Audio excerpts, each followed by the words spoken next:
l'année passée, j'avais souhaité qu'il y ait de l'apaisement sur le plan politique en premier.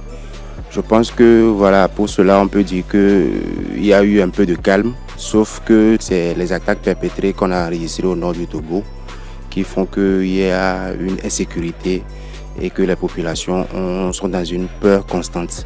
Juste pour cela, je dirais que le bilan est un peu mitigé. Je me souviens avoir demandé un remède contre la Covid-19 et je pense que même s'il n'y a pas un remède, la vie est reprise son cours normal. Il y a les frontières qui sont rouvertes et chacun va à ses préoccupations. J'avais décidé de demander à ce qu'il y ait beaucoup plus d'infrastructures sociales. Je dirais qu'il y a eu un peu d'efforts, mais il reste encore beaucoup de zones qui ne sont pas couvertes par ces infrastructures-là, tant éducatives que sanitaires. À Tchévié, par exemple, il y a 2 grands hôpitaux.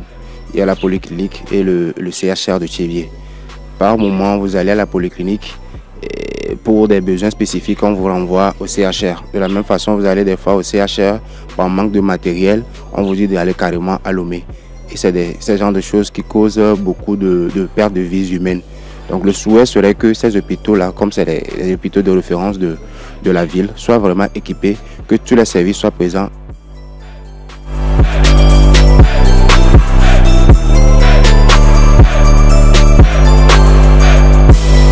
Nouvelle année, mon souhait est d'abord la santé à chacun de nous tous. Dans les milieux reculés, dans les zones un peu reculées, ce serait bien que les hôpitaux ou bien les centres de santé soient équipés en électricité surtout pour la conservation des vaccins et qu'il y ait des personnels adéquats. Je voulais que l'État subventionne dans les domaines agricoles, spécialement en réduisant les prix de l'engrais et de l'herbicide pour les agriculteurs qui sont dans les zones reculées. Il y a également la pauvreté qui sévit dans les villages reculés.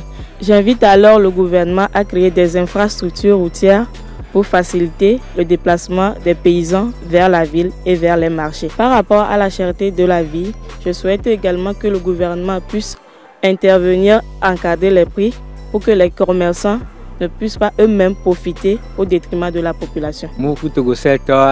On a trop combien faut faire bon ami non seulement faut faire le khoti on est trop pas validité un opérateur pour la guater va jouer. Je souhaite que les jeunes puissent s'engager, puissent militer au sein des associations et s'approcher des élus locaux pour le développement de la communauté. Je veux profiter de l'occasion aussi pour demander au gouvernement de faire en plus un bon usage de l'adhésion de Commonwealth parce qu'aujourd'hui nous savons presque les opportunités, les atouts que nous les jeunes, surtout qui avaient fait l'anglais, nous avons.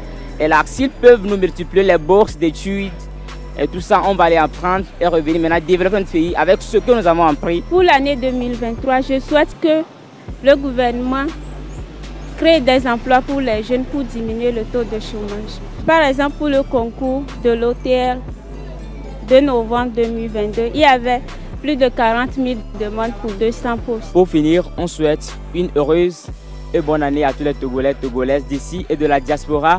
On espère bien que cette nouvelle année sera meilleure plus que la précédente. Santé et bonne année à tous!